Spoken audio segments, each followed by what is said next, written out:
Hi guys, வாங்க Bihari style பன்னீர் புலாவ் எப்படி செய்யுதுங்கிறது பார்க்கலாம். ஒரு தவாவில் 1 டேபிள் ஸ்பூன் பட்டர் ஆட் பண்ணி அது கூட 1/4 கிலோ பன்னீரையும் ஆட் பண்ணி 1/4 டேபிள் ஸ்பூன் மஞ்சத்தூள், 1 டேபிள் ஸ்பூன் சில்லி பவுடர், கொஞ்சம் சால்ட் ஆட் பண்ணி ரோஸ்ட் பண்ணிக்கோங்க.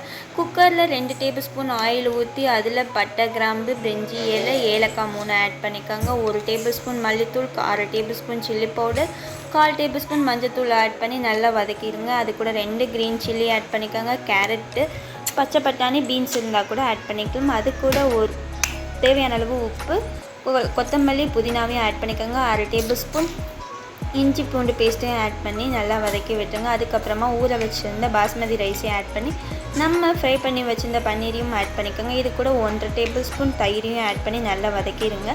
1/2 கப் அளவு தண்ணி ஊற்றி விசில் போட்டு இறக்குனா சூப்பரான பிகாரி ஸ்டைல் பன்னீர் புலாவ் ரெடி.